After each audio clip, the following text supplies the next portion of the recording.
गुरु रू प्यारी साध संगत जी, वाहिगुरु जी का खालसा वाहिगुरु जी की फतेह। भाई साहब भाई वीर सिंह जी की कमोलक रचना है श्री गुरु अमरदास जी महाराज के जीवन प्रसंग।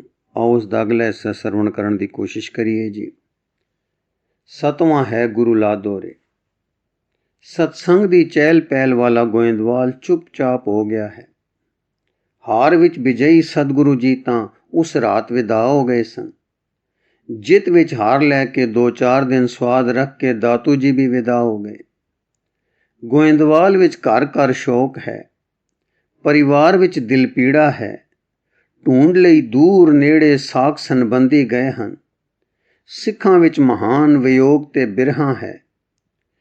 कई जो उस वेले दीवान विच सन हुण सिर धुणदे हन कि साडा फर्ज सी कि उस वेले सतगुरु जी नूं लत मारन वाले नूं भुएं पटकदे ते कीती दा स्वाद चखा देंदे।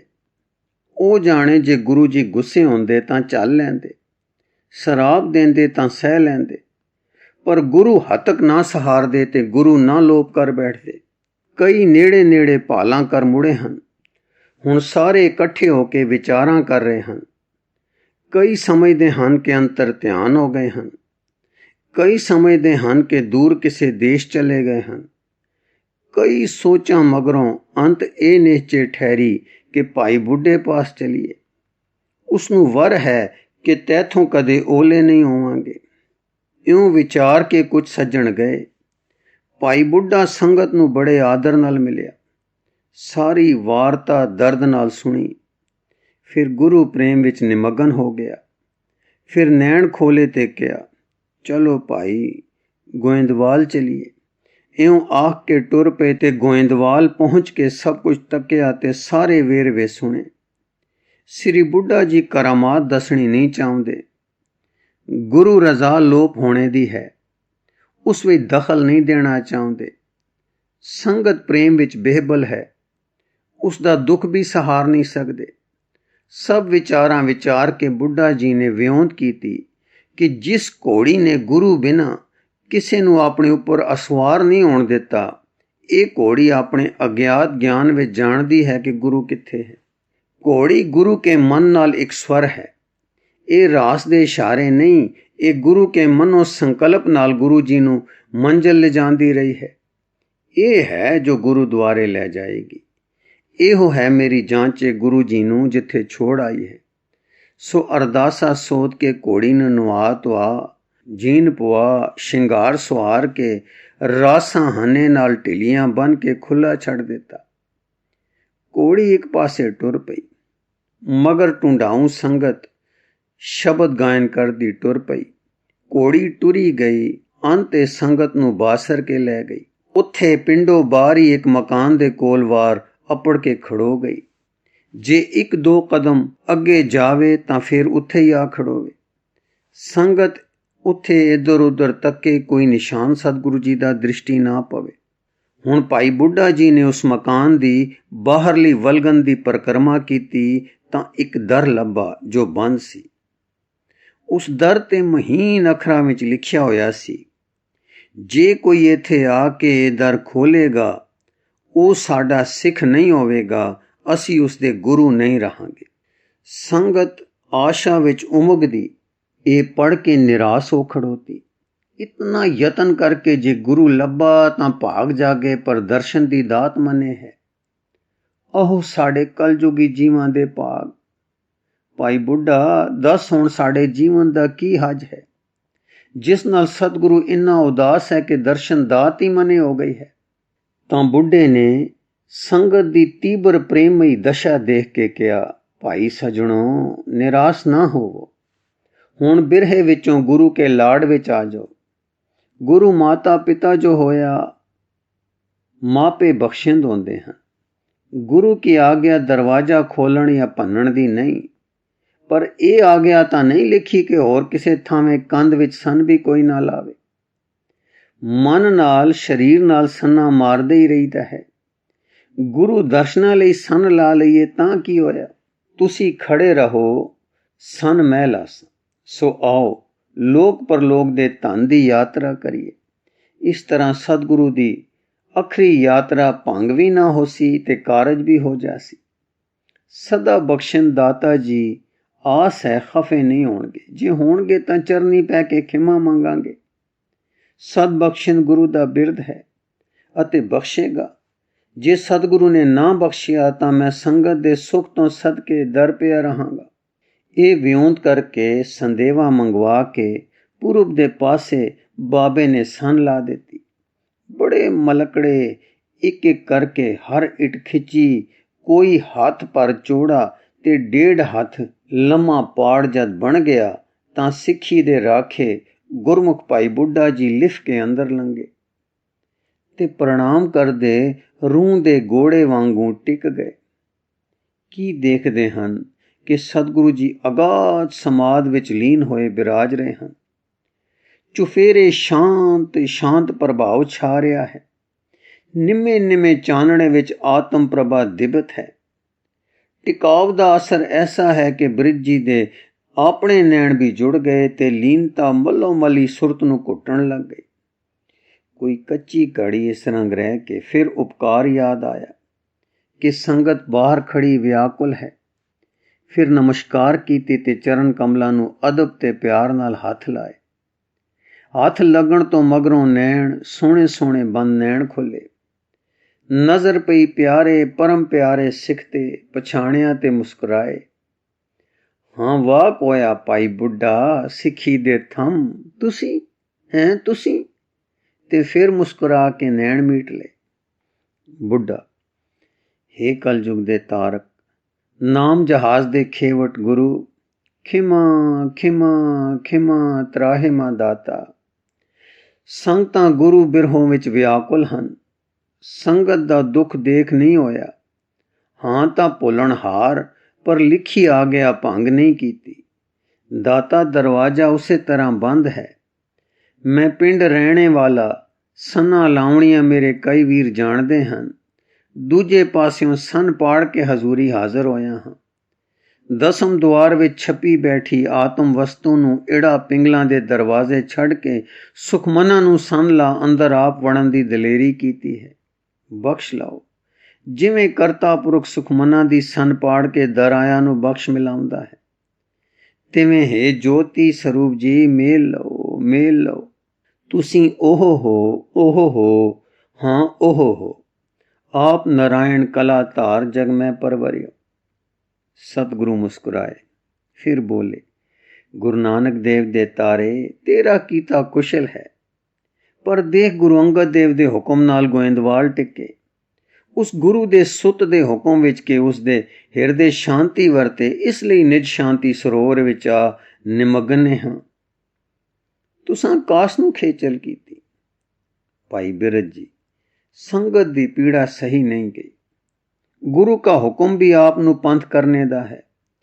ਗੁਰੂ ਸੁੱਤ ਨੇ ਗੁਰੂ ਹੁਕਮ ਵਿੱਚ ਆਗਿਆ ਨਹੀਂ ਕੀਤੀ। ਉਸਨੇ ਗੁਰੂ ਹੁਕਮ ਦੀ ਉਲੰਘਣਾ ਕੀਤੀ ਹੈ। ਆਪ ਨਿਰਵੈਰ ਹੋ, ਅਸੰਗ ਹੋ, ਨਿਰਲੇਪ ਹੋ, ਕੋਈ ਪਕੜ ਨਹੀਂ ਆਪ ਨੂੰ। ਪਰ ਦਾਤਾ, ਆਪ ਦਾ ਸਰੂਪ ਅਸੰਗ ਹੀ ਨਹੀਂ ਦਾਤਾ ਵੀ ਹੈ। ਆਪ ਦੇ ਸਿਰ ਦਾਨ ਦੇਣ ਦਾ ਹੁਕਮ ਹੈ।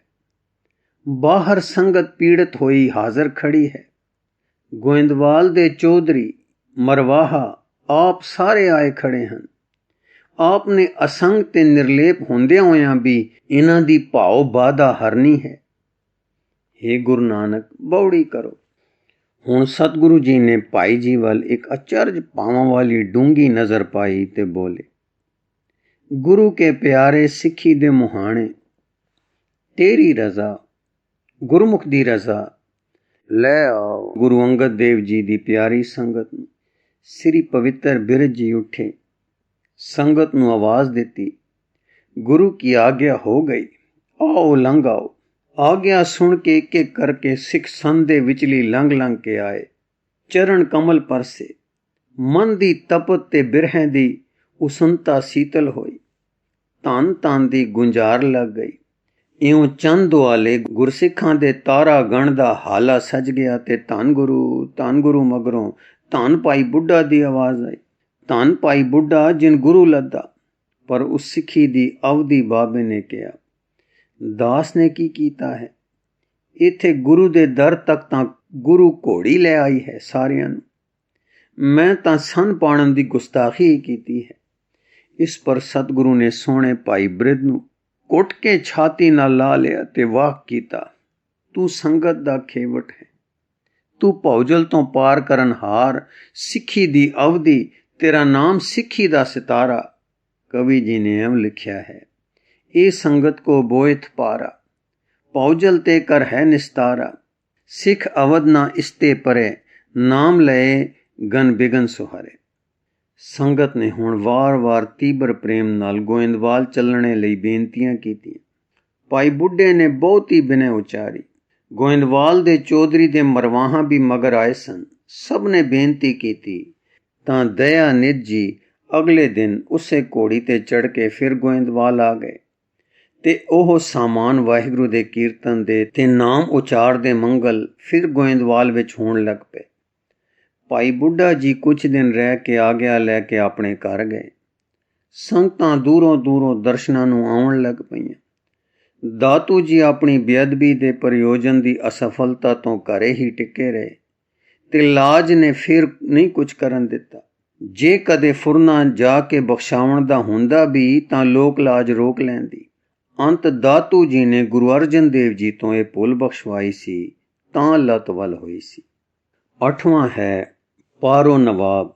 ਜਿਵੇਂ ਬਸੰਤ ਰੁੱਤ ਵਿੱਚ ਕਿਰਨੇ ਦੇ ਫੁੱਲ ਖਿੜਦੇ ਹਨ, ਸੁਗੰਧੀ ਦੂਰ ਦੂਰ ਤੱਕ ਲਪਟਾਂ ਮਾਰਦੀ ਹੈ। ਸਤਿਗੁਰੂ ਦਾ ਯਸ਼ ਹੁਣ ਹੋਰ ਸਵਾਇਆ ਹੋ ਫੈਲਿਆ। ਸੰਗਤਾਂ ਦੀ ਆਵਾਜਾਈ ਬਹੁਤ ਵੱਧ ਗਈ ਤੇ ਸਤਸੰਗ ਦਾ ਮੰਡਲ ਗੋਇੰਦਵਾਲ ਵਿੱਚ ਗਹਿਬਰ ਭਰਿਆ ਲੱਗ ਪਿਆ। ਸ੍ਰੀ ਗੁਰੂ ਅੰਗਦ ਦੇਵ ਜੀ ਪਾਸ ਪਾਰੋ ਨਾਮੇ ਇੱਕ ਪ੍ਰੇਮੀ ਡੱਲੇ ਤੋਂ ਆਏ ਸੀ। ਡੱਲਾ ਬਿਆਸਾਂ ਤੋਂ ਪਾਰ ਇੱਕ ਪਿੰਡ ਹੈ।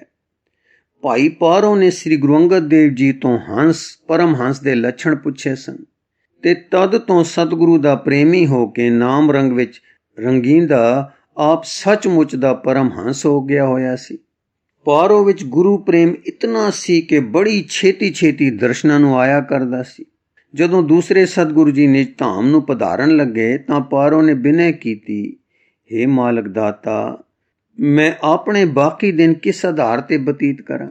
ਸ੍ਰੀ ਗੁਰੂ ਜੀ ਬੋਲੇ, ਪਾਰੋ ਤੈਨੂੰ ਤਾਂ ਪਰਮਹੰਸਤਾ ਮਿਲ ਗਈ ਹੈ, ਸਰੀਰਕ ਅਲਮ ਦੀ ਲੋੜ ਅਜੇ ਹੈ। ਪਾਰੋ, ਜੋ ਬਣਾਇਆ ਜੇ ਬਣ ਚੁੱਕਾ ਹੈ, ਪਰ ਸਰੀਰ ਹੁੰਦਿਆਂ ਪਾਵਨ ਸਰੀਰ ਦਾ ਆਸਰਾ ਜਿਸ ਆਸਰੇ ਨੇ ਸੱਚੇ ਆਸਰੇ ਕਰ ਦਿੱਤਾ ਹੈ, ਛੱਡਿਆ ਨਹੀਂ ਜਾਂਦਾ। ਆਪ ਵਿਆਪਕ ਜਿਉਤੀ ਹੋ ਪਰ ਮੇਰੇ ਆਸਰਾ ਹੋ, ਆਲੰਬ ਹੋ ਪਿਆਰ ਦਾਤਾ ਜਿਉਤੀ ਹੋ। ਇਸ ਪ੍ਰਕਾਰ ਦੇ ਬਚਨ ਸੁਣ ਕੇ ਬੋਲੇ, ਪਾਰੋ ਸਾਡੇ ਅੰਤਰ ਧਿਆਨ ਹੋ ਜਾਣੇ ਪਰ ਸ੍ਰੀ ਅਮਰਦਾਸ ਜੀ ਗੁਰਗੱਦੀ ਤੇ ਬਿਰਾਜਣਗੇ। ਉਹ ਸਾਡਾ ਰੂਪ ਹੋਣਗੇ, ਤੁਸਾਂ ਨੂੰ ਉਹਨਾਂ ਵਿੱਚ ਅਸੀਂ ਦ੍ਰਿਸ਼ਟੀ ਪਾਵਾਂਗੇ। ਆਪਣੀ ਪ੍ਰੇਮ ਭਾਵਨਾ ਦਾ ਦਿਸਦਾ ਆਸਰਾ ਉਹਨਾਂ ਨੂੰ ਪਾਓਗੇ। ਐਸਾ ਹੀ ਹੋਇਆ। ਪਾਰੋ ਜੀ ਸ੍ਰੀ ਗੁਰੂ ਅਮਰਦਾਸ ਜੀ ਦੇ ਪ੍ਰੇਮ ਵਿੱਚ ਉਸੇ ਤਰ੍ਹਾਂ ਮਗਨ ਹੋ ਗਏ। ਹਰ ਤੀਸਰੇ ਦਿਨ ਦਰਸ਼ਨ ਨੂੰ ਆਉਂਦੇ। ਘਰੋਂ ਘੋੜੀ ਤੇ ਚੜ੍ਹ ਕੇ ਟੁਰਦੇ ਤੇ ਘੋੜੀ ਸਣੇ ਦਰਿਆ ਵਿੱਚ ਠਿਲ ਪੈਂਦੇ। ਉਰਾਰ ਆ ਕੇ ਡੇਰੇ ਪਹੁੰਚਦੇ। ਸ੍ਰੀ ਗੁਰੂ ਜੀ ਦੇ ਦਰਸ਼ਨ ਕਰਕੇ ਕਦੇ ਅੱਧਾ ਦਿਨ ਰਹਿ ਕੇ ਫਿਰ ਉਸੇ ਘੋੜੀ ਤੇ ਉਸੇ ਤਰ੍ਹਾਂ ਡੱਲੇ ਨੂੰ ਚਲੇ ਜਾਂਦੇ। ਇੱਕ ਵੇਰ ਕੋਈ ਫੌਜੀ ਨਵਾਬ ਕੁਝ ਫੌਜ ਸਣੇ ਬਿਆਸਾ ਕਿਨਾਰੇ ਉਤਰਿਆ ਹੋਇਆ ਸੀ। ਉਸਨੇ ਪਾਰੋ ਨੂੰ ਡਿੱਠਾ ਕਿ ਚੜੇ ਦਰਿਆ ਵਿੱਚ ਕਿਕੂ ਘੋੜੀ ਸੱਟ ਕੇ ਪਾਰ ਚਲਾ ਗਿਆ ਤੇ ਅਗਲੇ ਦਿਨ ਫਿਰ ਉਰਾਰ ਆ ਗਿਆ ਹੈ। ਉਸਨੇ ਪਾਰੋ ਨੂੰ ਬੜੇ ਅਦਬ ਨਾਲ ਬੁਲਾਇਆ ਤੇ ਕਿਹਾ, ਭਾਈ ਤੂੰ ਕੋਈ ਵਲੀ ਜਾਪਦਾ ਹੈ, ਇਹ ਸ਼ੂਗਦੀ ਨੇ ਇਸ ਤਰ੍ਹਾਂ ਘੋੜੀ ਸੱਟ ਕੇ ਬੇਖੌਫ ਪਾਰ ਕਰ ਲੈਣੀ ਕਰਾਮਾਤ ਹੈ। ਤੂੰ ਕਿਸੇ ਬੜੇ ਸਮਰੱਥ ਦਾ ਮੁਰੀਦ ਸਾਈ ਹੁੰਦਾ ਹੈ। ਜੇ ਮੇਰੀ ਟੋਹ ਸੱਚੀ ਹੈ ਤਾਂ ਸੱਚ ਦੱਸ ਤੇ ਮੈਨੂੰ ਆਪਣਾ ਖਾਦਮ ਬਣਾ ਲੈ। ਪਾਰੋ ਨੇ ਹੱਸ ਕੇ ਕਿਹਾ, ਤੇਰਾ ਟੋਹ ਠੀਕ ਹੈ ਕਿ ਮੈਂ ਖਸਮ ਵਾਲਾ ਹਾਂ ਤੇ ਮੇਰਾ ਖਸਮ ਸਰਬ ਸਮਰੱਥ ਹੈ। ਫੌਜੀ ਸਰਦਾਰ, ਫਿਰ ਭਾਈ ਨੇਕੀ ਖੜ ਤੇ ਲਾ ਲੈ ਕਦਮੀ। ਪਾਰੋ, ਜੇ ਆਪ ਦੀ ਇੱਛਾ ਹੋਵੇ ਤਾਂ ਮੈਂ ਆਪਣੇ ਮਾਲਕ ਦੀ ਖਿਦਮਤ ਵਿੱਚ ਲੈ ਚੱਲਦਾ ਹਾਂ। ਮੈਂ ਖਿਦਮਤ ਯੋਗ ਨਹੀਂ ਕਿਉਂਕਿ ਮੈਂ ਆਪ ਖਾਦਮ ਹਾਂ। ਨਵਾਬ ਨੇ ਕਿਹਾ, ਜਿਵੇਂ ਤੈਨੂੰ ਭਾਵੇਂ ਕਰ, ਪਰ ਮੈਨੂੰ ਲੈ ਚੱਲ, ਮੈਨੂੰ ਵੀ ਉਸ ਖਿਦਮਤ ਵਿੱਚ। ਤਾਂ ਪਾਰੋ ਨੇ ਕਿਹਾ, ਇਹ ਲਾਓ ਲਸ਼ਕਰ ਛੱਡ ਦੇ ਤਾਂ ਲੈ ਚੱਲਦਾ ਹਾਂ। ਨਵਾਬ ਨੇ ਆਪਣਾ ਮਨਸਬ ਤੇ ਸੈਨਾ ਦੀ ਸਰਦਾਰੀ ਪੁੱਤਰ ਦੇ ਹਵਾਲੇ ਕੀਤੀ ਤੇ ਕਿਹਾ ਕਿ ਬੇਟਾ ਇਹ ਸਭ ਕੁਝ ਸੰਭਾਲ ਲਓ ਤੇ ਪਾਤਸ਼ਾਹ ਦੀ ਖਿਦਮਤ ਜਾ ਕਰੋ। ਮੇਰਾ ਹਾਲ ਕਹਿ ਦੇਣਾ ਤੇ ਅਰਜ਼ ਕਰ ਦੇਣੀ ਕਿ ਮੈਂ ਅੱਲਾ ਦੀ ਖਿਦਮਤ ਵਿੱਚ ਲੱਗ ਗਿਆ ਹਾਂ। ਦੁਨੀਆ ਤਰਕ ਕਰ ਦਿੱਤੀ ਹੈ, ਹੁਣ ਦੀਨ ਦੇ ਰਸਤੇ ਪੈ ਗਿਆ ਹਾਂ। ਪਾਤਸ਼ਾਹ ਮਿਹਰ ਕਰੂ ਤੇ ਤੈਨੂੰ ਮੇਰੇ ਮਨਸਬ ਤੇ ਮਨਜ਼ੂਰ ਕਰ ਲਓ। ਮੇਰੇ ਤੇ ਉਹ ਖੁਸ਼ ਹੈ। ਇਹ ਕਹਿ ਕੇ ਇੱਕ ਅਰੀਜ਼ਾ ਵੀ ਲਿਖ ਦਿੱਤਾ ਹੈ। ਹੁਣ ਫੌਜੀ ਮਨਸਬਦਾਰ ਨੇ ਪੁੱਤਰ ਵਿਦਾ ਕੀਤਾ ਤੇ ਪਾਰੋ ਦੇ ਨਾਲ ਹੋ ਕੇ ਗੁਰੂ ਅਮਰਦਾਸ ਜੀ ਦੀ ਸ਼ਰਨ ਆਇਆ। ਸਤਿਗੁਰੂ ਜੀ ਨੇ ਉਸ ਤੇ ਮਿਹਰ ਕੀਤੀ ਤਾਂ ਉਹ ਨਿਹਾਲ ਹੋ ਗਿਆ। ਜੈਸਾ ਕਿ ਕਵੀ ਜੀ ਨੇ ਲਿਖਿਆ ਹੈ, ਸੰਤ ਸੰਗ ਸੰਪਾਰਸ ਛੋਇਓ, ਹੋਤੋਂ ਮਨੂਰ ਸੋ ਕੰਚਨ ਪਇਓ, ਪਰਮ ਆਨੰਦ ਪਾਏ ਕਰ ਭਲੋ, ਬਿਦਾ ਹੋਏ ਪਾਰੋ ਸੰਗ ਚਲੋ। ਇਸ ਪ੍ਰਕਾਰ ਗੋਇੰਦਵਾਲ ਵਿੱਚ अन्य ਧਰਮਾਂ ਦੇ ਲੋਕ ਵੀ ਸਿੱਖੀ ਧਾਰਨ ਲੱਗ ਪਏ। ਸੂਚਨਾ, ਭਾਈ ਗੁਰਦਾਸ ਜੀ ਨੇ ਪ੍ਰਸਿੱਧ ਗੁਰਸਿੱਖਾਂ ਦੀ ਇੱਕ ਸੂਚੀ ਆਪਣੀ 11ਵੀਂ ਵਾਰ ਵਿੱਚ ਦਿੱਤੀ ਹੈ। ਉਸ ਵਿੱਚ ਸਤਿਗੁਰੂ ਜੀ ਤੋਂ ਵਰਸਾਏ ਜੋ ਸਿੱਖਾਂ ਦੇ ਨਾਵਾਂ ਦੀ ਵੰਡ ਹੈ, ਸੋ ਭਗਤ ਰਤਨਾਵਲੀ ਦੀ ਅਤੇ ਸੂਰਜ ਪ੍ਰਕਾਸ਼ ਦੀ ਆਪੋ ਵਿੱਚ ਕੁਝ ਭਿੰਨਤਾ ਰੱਖਦੀ ਹੈ। ਭਗਤ ਰਤਨਾਵਲੀ ਨੇ ਪਹਿਲੇ 9 ਸਿੱਖ ਗੁਰੂ ਨਾਨਕ ਦੇਵ ਜੀ ਦੇ ਦੱਸੇ ਹਨ। ਦੇਖੋ ਪੌੜੀ 15 ਸਤਰ ਚੌਥੀ। 5ਵੀਂ ਸਤਰ ਦੇ ਫਿਰਣਾ ਖਹਿਰਾ ਤੋਂ 15ਵੀਂ ਪੌੜੀ ਦੇ ਅਖੀਰ ਤੱਕ ਸਾਰੇ ਸਿੱਖ ਦੂਜੀ ਪਾਤਸ਼ਾਹੀ ਦੇ ਗਿਣੇ ਹਨ, ਬ੍ਰਾਹਮਣ ਜੋਧ ਰਸੋਈਏ ਤੱਕ। ਅੱਗੋਂ 16ਵੀਂ ਪੌੜੀ ਪ੍ਰਿਥੀਮਲ ਤੁਲਸਾ ਭਲਾ ਤੋਂ ਤੀਸਰੀ ਪਾਤਸ਼ਾਹੀ ਦੇ ਸਿੱਖ ਗਿਣੇ ਹਨ। ਅਸਾਂ ਨੇ ਇਹੋ ਵੰਡ ਭਗਤ ਰਤਨਾਵਲੀ ਵਾਲੀ ਸਹੀ ਲਿੱਤੀ ਹੈ। ਭਾਈ ਪਾਰੋ ਗੁਰੂ ਅੰਗਦ ਦੇਵ ਜੀ ਨੂੰ ਮਿਲਿਆ ਸੀ। ਆਪਣੇ ਸੱਚਖੰਡ ਪਿਆਨੇ ਵੇਲੇ ਆਪ ਨੇ ਭਾਈ ਪਾਰੋ ਨੂੰ ਤੀਸਰੇ ਸਤਿਗੁਰਾਂ ਦੇ ਸਪੁਰਦ ਕੀਤਾ ਸੀ। ਪਾਰੋ ਜੀ ਨੇ ਫਿਰ ਉਹਨਾਂ ਦੇ ਨਾਲ ਪ੍ਰੇਮ ਭਾਵਨਾ ਅਨੰਨ ਨਿਭਾਈ। ਇਸੇ ਤਰ੍ਹਾਂ ਜਾਪਦਾ ਹੈ ਕਿ ਲਾਲੋ ਡੱਲੇ ਦਾ ਵਾਸੀ ਵੀ ਦੂਸਰੀ ਪਾਤਸ਼ਾਹੀ ਦੇ ਵੇਲੇ ਪਾਰੋ ਦੇ ਸਤਸੰਗ ਵਿੱਚ ਆਇਆ ਤੇ ਤੀਸਰੇ ਪਾਤਸ਼ਾਹ ਦੇ ਸਮੇਂ ਸਿਰੇ ਚੜ੍ਹਿਆ। ਲਾਲੋ ਦਾ ਨਾਮ ਲਾਲੋ ਤੇ ਲਾਲੂ ਕਰਕੇ ਦੋਹਾਂ ਤਰ੍ਹਾਂ ਲਿਖਿਆ ਮਿਲਦਾ ਹੈ। ਫਿਰ ਪ੍ਰਸੰਗ ਵੀ 2 ਤਰ੍ਹਾਂ ਦਾ ਲਿਖਿਆ ਮਿਲਦਾ ਹੈ। ਇੱਕ ਤਾਂ ਇਹ ਹੈ ਕਿ ਲਾਲੂ ਵੀ ਡੱਲੇ ਦਾ ਹੀ ਸੀ, ਪਾਰੋ ਦਾ ਪ੍ਰੇਮੀ ਸੀ। ਪਾਰੋ ਦੇ ਨਾਲ ਗੁਰੂ ਜੀ ਦੇ ਦਰਸ਼ਨਾਂ ਨੂੰ ਆਇਆ ਤੇ ਸਿੱਖੀ ਪ੍ਰਾਪਤ ਕਰਕੇ ਉੱਚਾ ਹੋਇਆ। ਗੁਰੂ ਕਾ ਅਤ ਪ੍ਰੇਮੀ ਹੋ ਗਿਆ ਤੇ ਗੁਰੂ ਜੀ ਨੇ ਅਤ ਮਿਹਰ ਕਰਕੇ ਤਾਰਿਆ। ਫਿਰ ਲੋਕਾਂ ਵਿੱਚ ਪ੍ਰਸਿੱਧ ਨਿਸ਼ਚਾ ਹੈ ਕਿ ਤੇਈਏ ਤਾਪ ਵਾਲਾ ਜੇ ਭਾਈ ਲਾਲੋ ਦੀ ਕਥਾ ਸੁਣੇ ਤੇ ਰੋਟੀ ਦੇਵੇ ਤਾਂ ਤਾਪ ਦੂਰ ਹੁੰਦਾ ਹੈ। ਲੋਕਾਂ ਵਿੱਚ ਪ੍ਰਸਿੱਧ ਕਥਾ ਐਉਂ ਹੈ, ਲਾਲੋ ਨੇ ਇੱਕ ਬਾਲਕੇ ਨੂੰ ਗੁਰੂ ਕੀ ਕੈਦ ਤੋਂ ਛੁਡਾਇਆ, ਪਰ ਮਗਰੋਂ ਪਤਾ ਲੱਗਾ ਇਹ ਤਾਂ ਤੇਈਆ ਤਾਪ ਹੈ। ਜਦੋਂ ਲਾਲੋ ਫਿਰ ਕੈਦ ਕਰਨ ਲੱਗਾ ਤਾਂ ਉਸਨੇ ਕਿਹਾ, ਜਿੱਥੇ ਤੇਰਾ ਨਾਮ ਲੈਣਗੇ ਮੈਂ ਟੁਰ ਜਾਵਾਂਗਾ, ਮੈਨੂੰ ਕੈਦ ਨਾ ਕਰ। ਤਦ ਤੋਂ ਇਹ ਕਥਾ ਕਰਨ ਦੀ ਲੋਕ ਵਾਰਤਾ ਤੁਰੀ ਹੈ ਤੇ ਹੁਣ ਤੱਕ ਪ੍ਰਸਿੱਧ ਹੈ। ਜਾਪਦਾ ਹੈ ਕਿ ਲਾਲੋ ਨੂੰ ਰਿੱਧ ਸਿੱਧ ਫੁਰ ਪਈ ਸੀ ਤੇ ਉਹ ਲੋਕਾਂ ਦੇ ਰੋਗ ਦੂਰ ਕਰਨ ਲਈ ਇਸ ਨੂੰ ਕਿਸੇ ਹੱਦ ਤੱਕ ਵਰਤ ਲਿਆ ਕਰਦਾ ਸੀ। ਇੱਕ ਪ੍ਰਸੰਗ ਲਾਲੋ ਦਾ ਇਤਨਾ ਹੀ ਹੈ ਕਿ ਉਹ ਡੱਲੇ ਦਾ ਵਾਸੀ ਸੀ, ਪਾਰੋ ਦਾ ਪ੍ਰੇਮੀ ਸੀ, ਸ਼ਾਹੂਕਾਰ ਦਾ ਪੁੱਤਰ ਸੀ, ਬਚਪਨ ਤੋਂ ਭਲਾ ਸੀ।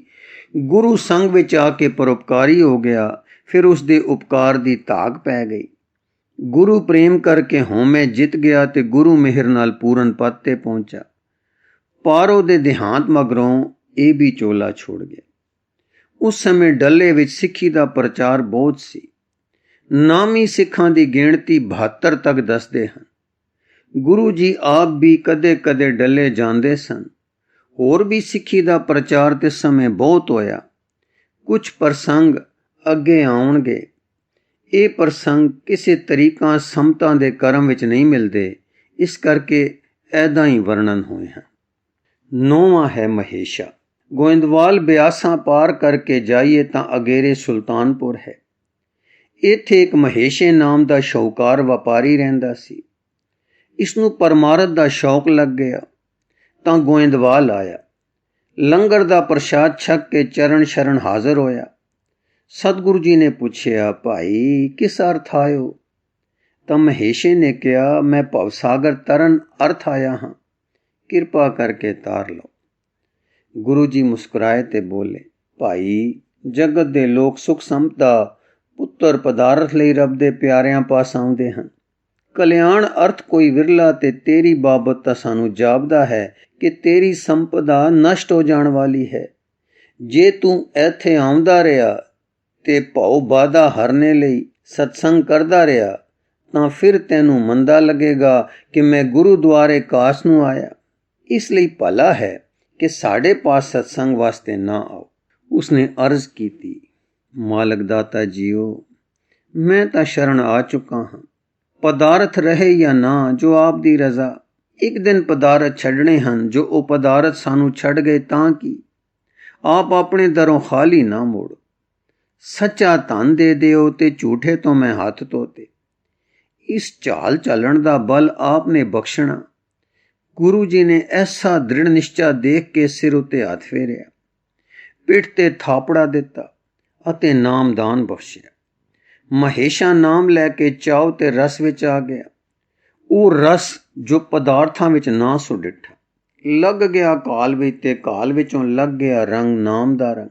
ਕੁਝ ਚਿਰ ਮਗਰੋਂ ਧਨ ਸੰਪਦਾ ਨਸ਼ਟ ਹੋਣ ਲੱਗੀ। ਸੰਨੇ ਸੰਨੇ ਸਭ ਕੁਝ ਵਿਨਸ ਗਿਆ। ਦਾਲ ਰੋਟੀ ਦਾ ਗੁਜ਼ਾਰਾ ਮਸੇ ਰਹਿ ਗਿਆ। ਪਰ ਮਹੇਸ਼ਾ ਡੋਲਿਆ ਨਹੀਂ। ਸੁਲਤਾਨਪੁਰੇ ਦੇ ਹਿੰਦੂ ਮੁਸਲਮਾਨ ਲੱਗੇ ਠੱਠੇ ਕਰਨ, ਦੇਖੋ ਸੰਤ ਬਣ ਗਿਆ ਸਾਜੇ, ਸੰਪਦਾ ਹੀ ਸਾਰੀ ਗੁਆਇਆ ਜੇ। ਕੀ ਲਿਆ ਸੂ ਸਿੱਖੀ ਧਾਰ ਕੇ, ਵੱਡੇ ਵਡੇਰਿਆਂ ਦੀ ਤੇ ਆਪਣੀ ਕਮਾਈ ਸਾਰੀ ਗੁਆ ਲਈ। ਪਰ ਮਹੇਸ਼ੇ ਦਾ ਮਨ ਡੋਲਿਆ ਨਾ। ਇਹ ਤਾਉ ਸਹਾਰ ਜਾਣਾ ਤੇ ਵਿਸ਼ਵਾਸ ਦਾ ਨਾ ਡੋਲਣਾ ਇੱਕ ਭਾਰੀ ਸਿਫਤ ਹੈ। ਸਿਦਕ ਦੀ ਅਹਿਲਤਾ ਤੇ ਪਰਪੱਕਤਾ ਹੈ ਜੋ ਵਿਰਲੇ ਨੂੰ ਪ੍ਰਾਪਤ ਹੁੰਦੀ ਹੈ। ਐਸ਼ਵਰਜ ਵਧੇ ਤਾਂ ਉਸ ਪਰਮਾਰਥ ਨੂੰ ਲੱਗੇ ਰਹੀਦਾ ਹੈ, ਘਟੇ ਤਾਂ ਡੋਲ ਖਲੋਈਦਾ ਹੈ। ਗੁਰੂ ਮਿਹਰ ਨਾਲ ਮਹੇਸ਼ਾ ਸਾਬਤ ਕਦਮ ਰਿਹਾ। ਜਦ ਗੁਰੂ ਜੀ ਨੇ ਡਿੱਠਾ ਕਿ ਇਸ ਦਾ ਬਚਨ ਤੇ ਇਸ ਦਾ ਵਿਸ਼ਵਾਸ ਇੱਕ ਤੁਲਨਾ ਦੇ ਹਨ, ਤਾਂ ਇੱਕ ਦਿਨ ਜਦ ਮਹੇਸ਼ਾ ਆਇਆ ਤਾਂ ਸਤਿਗੁਰੂ ਜੀ ਨੇ ਸਿਰ ਤੇ ਮੁੜ ਹੱਥ ਧਰਿਆ ਤੇ ਬਚਨ ਕੀਤਾ, ਮਹੇਸ਼ਾ, ਮਾਇਆ ਆਉਣੀ ਜਾਣੀ ਹੈ, ਇਸ ਨਾਲ ਹੇਠ ਲਗਵਾ ਮੇਲ ਨਹੀਂ ਚਾਹੀਦਾ। ਇਸ ਦੀ ਵਰਤੋਂ ਉਪਰਾਮਤਾਂ ਵਿੱਚ ਚਾਹੀਦੀ ਹੈ। ਜੋ ਇਸ ਨੂੰ ਪਾ ਕੇ ਇਸ ਨੂੰ ਤਿਆਗ ਵਿੱਚ ਵਰਤ ਕੇ ਸੁਖ ਮਾਣਦਾ ਹੈ, ਉਹ ਸੁਖੀ ਹੈ। ਤੂੰ ਗਈ ਦਾ ਸ਼ੋਕ ਨਹੀਂ ਕੀਤਾ, ਹੁਣ ਮੁੜ ਆਈ ਦਾ ਤੇਰੇ ਵਿੱਚ ਹੰਕਾਰ ਨਹੀਂ ਹੋਣ ਲੱਗਾ। ਸੋ ਵਿਹਾਰ ਕਾਰ ਕਰੀ ਚੱਲ, ਮੁੜ ਆਵੇਗੀ ਤੇ ਤੇਰੇ ਹੱਥੀਂ ਸਫਲ ਹੋਵੇਗੀ। ਸੋ ਐਸਾ ਹੀ ਹੋਇਆ। ਮਹੇਸ਼ਾ ਸੁਲਤਾਨਪੁਰ ਵਿੱਚ ਫਿਰ ਧਨੀ ਹੋ ਗਿਆ। ਪਰ ਹੁਣ ਮਨ ਤਾਂ ਹਰ ਧਨ ਵਿੱਚ ਮਾਲਾਮਾਲ ਰਹਿੰਦਾ ਹੈ ਤੇ ਹੱਥ ਸੰਸਾਰੀ ਧਨ ਨੂੰ ਕਮਾਉਂਦੇ ਤੇ ਵੰਡ ਵਿਲਾ ਕੇ ਸਫਲਾਉਂਦੇ ਰਹਿੰਦੇ ਹਨ। 10ਵਾਂ ਹੈ ਸ਼ੇਖ। ਗੋਇੰਦਵਾਲ ਦੀ ਵਸੋਂ ਵੱਧਦੀ ਗਈ। ਹਰ ਜਾਤ ਦੇ ਸਿੱਖ ਆ ਵਸੇ। ਇੱਕ ਟੱਬਰ ਸ਼ੇਖਾਂ ਦਾ ਵੀ ਆ ਵਸਿਆ। ਮੁਸਲਮਾਨੀ ਦਾ ਅਭਿਮਾਨ ਤੇ ਰਾਜ ਮੁਸਲਮਾਨੀ ਹੋਣ ਦਾ ਦਾਅਵਾ ਸਿਰ ਵਿੱਚ ਵਿਸ਼ੇਸ਼ ਸੀ। ਇਹਨਾਂ ਵੱਲੋਂ ਕਦੇ ਕਦੇ ਕੋਈ ਨਿੱਕੀ ਮੋਟੀ ਖੇਚਲ ਲਈ ਪਹੁੰਚਿਆ ਕਰਦੀ ਸੀ। ਗੁਰੂ ਕੇ ਦਰਬਾਰ ਵੱਲੋਂ ਸਦਾ ਸਹਿਣਸ਼ੀਲਤਾ ਹੀ ਹੁੰਦੀ ਸੀ। ਫਿਰ ਇਹ ਦਲੇਰ ਹੁੰਦੇ ਗਏ। ਕਈ ਵਾਰ ਇਹਨਾਂ ਦੇ ਲੜਕੇ ਖੂਹ ਤੋਂ ਪਾਣੀ ਭਰਨ ਗਏ ਸਿੱਖਾਂ ਦੇ ਘੜਿਆਂ ਨੂੰ ਗੁਲੇਲਾਂ ਮਾਰ ਕੇ ਫੋੜ ਦਿੰਦੇ। ਜਦ ਗੁਰੂ ਜੀ ਪਾਸ ਅਰਜ਼ ਹੋਈ ਤਾਂ ਆਪ ਨੇ ਆਗਿਆ ਕੀਤੀ ਕਿ ਸਹਾਰਾ ਕਰੋ, ਬਦਲਾ ਨਾ ਲਓ, ਤੁਸੀਂ ਪਾਣੀ ਲਈ ਮਸ਼ਕਾਂ ਬਣਾ ਲਓ। ਸਿੱਖਾਂ ਨੇ ਉਸੇ ਤਰ੍ਹਾਂ ਕੀਤੀਆਂ। ਹੁਣ ਜਦ ਦਾਅ ਲੱਗੇ ਤਾਂ ਉਹ ਖੋਰੇ ਲੜਕੇ ਮਸ਼ਕ ਨੂੰ ਕਾਨਿਆਂ ਤੇ ਲਾਏ ਨੋਕੀਲੇ ਮੂੰਹ ਵਾਲੇ ਤੀਰ ਮਾਰ ਕੇ ਛੇਕ ਕਰ ਦਿੱਤਾ ਕਰਨ। ਫਿਰ ਅਰਜ਼ ਹੋਈ ਤਾਂ ਗੁਰੂ ਜੀ ਨੇ ਹੁਕਮ ਦਿੱਤਾ ਕਿ ਪਿੱਤਲ ਤਰਾਮੇ ਦੀਆਂ ਗਾਗਰਾਂ ਬਣਵਾ ਲਵੋ। ਖੋਰੇ ਮੁੰਡੇ ਗਾਗਰਾਂ ਨੂੰ ਵੱਟੇ ਮਾਰ ਕੇ ਚਿੱਬੇ ਪਾ ਦਿਆ ਕਰਨ। ਪਰ ਗੁਰੂ ਜੀ ਨੇ ਇਹ ਗੱਲ ਸੁਣ ਕੇ ਵੀ ਚੁੱਪ ਤਾਰੀ। ਜਦੋਂ ਬਹੁਤ ਵੇਰ ਸ਼ਿਕਾਇਤ ਹੋਈ ਤਾਂ ਫਰਮਾਇਆ, ਤੁਸੀਂ ਬਦਲਾ ਨਾ ਵਿਚਾਰੋ, ਸਹਾਰੀ ਚਲੋ। ਨਿਰੇ ਸਹਾਰੇ ਵਿੱਚ ਹੀ ਨਾ ਰਹੋ, ਖਿਮਾ ਵਿੱਚ ਵਰਤੋ। ਖਿਮਾ ਧਾਰੋਗੇ ਤਾਂ ਸਦਾ ਸਹਾਰੀ ਚਲੋਗੇ। ਖਿਮਾ ਇੱਕ ਖੜਗ ਹੈ ਜੋ ਮਾਰਨਾ ਨਹੀਂ ਪਰ ਸਹਿਣਾ ਸਿਖਾਲਦੀ ਹੈ। ਜੀਵ ਜੋ ਭੁੱਲਾਂ ਕਰ ਰਹੇ ਹਨ, ਬੇਵਸ ਹਨ, ਉਹਨਾਂ ਨੂੰ ਹਉਮੈ ਭੁਲਾ ਰਹੀ ਹੈ। ਉਹਨਾਂ ਨੂੰ ਹਉਂ ਦੇ ਰੋਗੀ ਸਮਝੋ। ਰੋਗੀ ਤੇ ਕਾਹਦਾ ਗੁੱਸਾ। ਉੱਚੀ ਨਜ਼ਰ ਕਰੋ, ਇਹਨਾਂ ਵੱਲ ਨਾ ਤੱਕੋ, ਕਰਤਾ ਪੁਰਖ ਵੱਲ ਤੱਕੋ। ਹੁਕਮ ਨੂੰ ਦੇਖੋ, ਹੁਕਮ ਵਿੱਚ ਵਰਤੋ। ਗੁਰਮੁਖ ਹੋਵੇ ਹੁਕਮ ਦੀ ਸਾਰ ਪਛਾਣ। ਉਸ ਸਮੇਂ ਸੰਨਿਆਸੀਆਂ ਦੇ ਕਈ ਟੋਲੇ ਤਕੜੇ ਲਠਬਾਜ਼, ਤੀਰੰਦਾਜ਼ ਤੇ ਯੋਧੇ ਹੁੰਦੇ ਸਨ। ਦਰਿਆਓਂ ਪਾਰ ਤੋਂ ਇੱਕ ਐਸਾ ਟੋਲਾ ਉਰਾਰ ਗੋਇੰਦਵਾਲ ਆ ਉਤਰਿਆ। ਖੂਹ ਤੇ ਸੰਨਿਆਸੀ ਨਹਾ ਧੋ ਰਹੇ ਸਨ ਕਿ ਕੁਝ ਸਿੱਖ ਪਾਣੀ ਲੈਣ ਆ ਗਏ। ਸ਼ੇਖਾਂ ਦੇ ਮੁੰਡਿਆਂ ਨੇ ਗੁਲੇਲਾਂ ਮਾਰੀਆਂ ਤਾਂ ਇੱਕ ਗੁਲੇਲ ਸੰਨਿਆਸੀਆਂ ਦੇ ਸ੍ਰੀ ਮਹੰਤ ਦੀ ਅੱਖ ਤੇ ਵੱਜੀ। ਅੱਖ ਫਿਸ ਗਈ। ਇਹ ਦੇਖ ਕੇ ਸੰਨਿਆਸੀ ਤਪ ਉੱਠੇ ਤੇ ਮੁੰਡੇ ਨੂੰ ਮਾਰਿਆ। ਐਸਾ ਕਿਉਂ ਮਰੀ ਗਿਆ? इस पर दोवल्ली लड़ाई हो पई। शेख ते सन्यासी खूब लड़े, दोवल्ली कई मारे गए। इस वेले काली हनेरी चुल पई, दिसे कुछ न। शेख अपने घरी ते सन्यासी अपने डेरे भज के जा वड़े। उधरों लाहौर वालों कोई फौजी दस्ता आ गया जो खचरां ते लदया शाही खजाना दिल्ली नूं ले जा रहे सन। हनेरी डाढ़ी सख्त ते काली बोली सी। डर के टप्पण कुदण नाल खचरां दी लार टुट गई, कोई किधर ते कोई किधर नस टुरी। सरकारी फौजियां ने बड़ी हिम्मत कीती, खचरां संभालियां, रोकियां, कट्ठियां कीतियां, पर एक खच्चर ना ही लभी। हुण जद हनेरी हटी ते सोजला हो गया तां उन्हां ने शहर विच भाल कीती, ढंडोरा फिरवाया, पर खच्चर ना मिली। छेकड़ उन्हां ने खाना तलाशी शुरू कीती तां सिपाहियां नूं शेखां दे घर अंदरों हिण हिणाण सुनाई दित्ती। इस घर वड़ के तलाशी लैनी चाही तां शेखां ने रोकिया कि जनानखाना है ते असी परदेदार हां, असां ने अंदर नहीं वड़न देना। इस पर कशमकश हो पई। सिपाही मल्लो मल्ली अंदर वड़ गए, खच्चर कढ़ लिआंदी। सो शेखां दे सिर अपराध लगे दो, सन्यासियां नूं मारन दे ते सरकारी खजाना चुरावण दे। ते नाल ही शहर वासियां ने अपने ते सख्तियां दे हाल दसे। सो सरकार वालों उन्हां दे घर बार जब्त कीते गए ते किसे नूं मौत ते किसे नूं होर दंड दिते गए। जदों गुरु जी नूं सारी गल सिखां सुनाई कि शेखां ने कीते दा फल पा लिया है, तां गुरु जी बोले, भाई ये तां ठीक है कि बुरे कर्म दा फल बुरा हुंदा है। जे तुसीं सहारी जाओ तां अपराधी अंत अपने कीते दा दुख भरदा है। पर सानू ये भी नहीं सोचना चाहिदा ਅਤੇ ਬੁਰਿਆਂ ਦੇ ਦੰਡਤ ਹੋਣ ਤੇ ਖੁਸ਼ ਵੀ ਨਹੀਂ ਹੋਣਾ ਚਾਹੀਦਾ। ਸਾਨੂੰ ਹੁਕਮ ਦੀ ਸਿਆਣ ਲੋੜੀਏ। ਭੁੱਲਣ ਹਾਰ ਮਾਇਆ ਵੇੜੇ ਜੀਵਾਂ ਵੱਲ ਨਹੀਂ ਤੱਕਣਾ ਚਾਹੀਦਾ। ਇਹ ਹਉਮੈ ਦੇ ਗੁਬਾਰ ਵਿੱਚ ਹਨ, ਅਸੀਂ ਜਾਗਰਤ ਵਿੱਚ ਸਫਾ ਦੇਖ ਰਹੇ ਹਾਂ। ਸ਼ੇਖਾਂ ਨੂੰ ਮਿਲੇ ਦੰਡ ਤੇ ਜੋ ਵਰਤਾਓ ਗੁਰੂ ਜੀ ਨੇ ਕੀਤਾ, ਉਸ ਨੂੰ ਪੜ੍ਹ ਸੁਣ ਕੇ ਅਤਿਅੰਤ ਸ਼ਲਾਘਾ ਦਿਲ ਵਿੱਚ ਉਪਜਦੀ ਹੈ। ਫਿਰ ਕਈ ਸੋਹਣੇ ਸੱਜਣਾਂ ਦਾ ਉਸ ਉੱਤੇ ਅਮਲ ਕਰਨ ਨੂੰ ਵੀ ਜੀ ਕਰ ਆਉਂਦਾ ਹੈ। ਪਰ ਜਿਸ ਗੁਰੂ ਦੇ ਹਿਰਦੇ ਜਿਸ ਅਸਲੀਅਤ ਵਿੱਚੋਂ ਇਹ ਸ਼ੈ ਉਪਜੀ, ਉਹ ਅਸਲੀਅਤ ਅਤ ਕੋਮਲਤਾ ਦੀ ਅਸਲੀ ਪਦਵੀ ਦੀ ਸ਼ੈ ਹੈ। ਉਹ ਅਸਲੀ ਖਿਆਲ, ਉਹ ਉੱਚ ਦ੍ਰਿਸ਼ਟੀ, ਉਹ ਕਮਾਲ ਦੀ ਅਸਲੀਅਤ ਹੈ ਜਿਸ ਦੀ ਕੀਮਤ ਨਹੀਂ ਪਾਈ ਜਾ ਸਕਦੀ। ਸਹਿਨਸ਼ੀਲਤਾ, ਮਾਫੀ, ਖਿਮਾ ਉਸ ਤੋਂ ਉਰਲੀਆਂ ਸਿਫਤਾਂ ਸਨ। ਹਾਂਜੀ, ਉਹ ਅਸਲੀ ਖਿਆਲ, ਉਹ ਉੱਚ ਦ੍ਰਿਸ਼ਟੀ, ਉਹ ਕਮਾਲ ਦੀ ਅਸਲੀਅਤ ਹੈ ਜਿਸ ਦੀ ਕੀਮਤ ਨਹੀਂ ਪਾਈ ਜਾ ਸਕਦੀ। ਸਹਿਨਸ਼ੀਲਤਾ, ਮਾਫੀ, ਖਿਮਾ ਉਸ ਤੋਂ ਉਰਲੀਆਂ ਸਿਫਤਾਂ ਹਨ। ਗੁਰੂ ਰੂ ਪਿਆਰੀ ਸਾਧ ਸੰਗਤ ਜੀ, ਇਸ ਲਿਖਤ ਦਾ ਅਗਲਾ ਹਿਸਾਬ ਜੀ ਨੂੰ ਅੱਗੇ ਪੜ੍ਹ ਕੇ ਸਰਵਣ ਕਰਾਉਣ ਦੀ ਕੋਸ਼ਿਸ਼ ਕਰਾਂਗੇ ਜੀ। ਵਾਹਿਗੁਰੂ ਜੀ ਕਾ ਖਾਲਸਾ, ਵਾਹਿਗੁਰੂ ਜੀ ਕੀ ਫਤਿਹ।